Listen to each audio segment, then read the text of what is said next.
დღემშვიდობის მეგობრებო, ხარშავ ლობიოს და მოხარშე უფრო სწორად პირველი პირი წამოდუღდა კარგად და გადაუწურე. შემდეგ ადუღებული წყალი დავასხი და დავდგე. ეს უკვე მოხარშულია.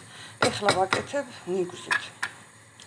ნიგვზით იმერულად უნდა გავაკეთო, რა ვიცება, შემიფასეთ თუ გამომივა მოსწონთ ოჯახში და ხო, ეხლა დავჭრი ხახს.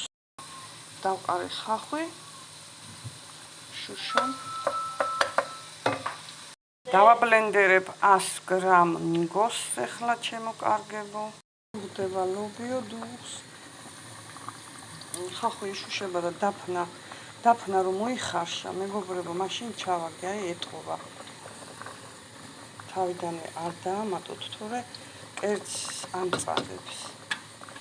ხო, ეხლა აქ ამაქვს მწვანილები, თითქმის ყველანაირი. თუ ტარხუნა გაქვთ, ტარხუნა დაამატეთ, მე ტარხუნა არ მაქვს და პიტნა მოვკრიფე, ქინძი, ცოტა თესლიანი აყვავებული, რეჰანი, ქონდარი, პეტრუშკა, ნიახური. რაც მქონდა მწვანილი, ყველაფერი უხდება ერთი სიტყვით ლობიოს. კამა არ მქონდა და არა აქვს. ნიური მაქვს აი ესეთ მდგომარეობაში დაჭყლეტილი, მაქვს ნიგოზი და მაქვს ტომატ პასტა. ამ ყველაფერს ახლა ხახვთან ერთად მოვშუშავ. იშუშება ხახვი, მეგობრებო, და მე მაქვს აქ ლობიოს სუნელი და ყველაფერია შიგ, რაც ლობიოს უხდება, ზირა, ხმელი, ქინძი, უცხო სუნელი, კოჭა, ყველანაირი სუნელი აქვს გავსინჯე.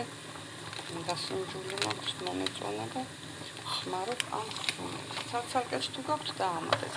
ცალ-ცალკეც მაქვს, მაგრამ ესე ჯობია. აი ასე. ეხლა დავამატებ მწვანილს. დავყარე მწვანილი ნიური, ეხლა ტომატ პასტას დავამატებ. დავამატე დაახლოებით 2 სუფრის კოვზი ტომატი და ჩავყრი ახლა ნიგოს. და ყველაფერს ერთად ვათუხთუხებ ცალკე ტაფაში.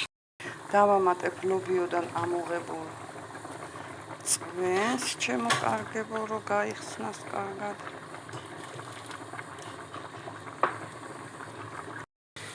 აი ესე კარგად დუღდებ, ეხლა და გავხსნინე, ჩემო კარგებო.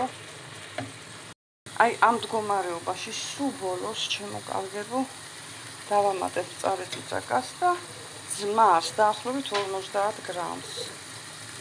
ძვინის ძმას. აი ეს მორევ გამზადებული, მეგობრებო, ისეთი გემრიელია და წარმოიდგინეთ ახლა ამ ლობიოში რომ ჩაუშვებ. დავამთავრე, მეგობრებო, შევაზავე მარილადაც. გამოიყურება აი ასე. ჩემი გემრიელი, იმერული კი არა, გენაცვალეთ, შიდა ქართლული ლობიო. აბა, იმერლები ახლა ვიცი, მაინც დაიწუნებთ, მაინც რაღაცას გაკლდია, დააკალიო. ესე და ისეთი მწარეა ცეცხლი. აი ესე გამოიყურება. თავდა ჩემი ამოზელილი ლობიო ნიგვზით, მეგობრებო, ნიგოზი რა საშუალებაც მქონდა ის დავაჭერი, რა გავაკეთო, შავი ღვინო და ესეც ჩემი გაკეთებული წნილი. ერთი სიტყვით, ვისაც გიყვართ და გვიყვარს, გაგვიმარჯოს ყველას. აბა ეხლა კარგი კომენტარები დამიწერეთ, არ დამიწყოთ, არ არის იმერულიო, მაშგორული იყოს. დროებით.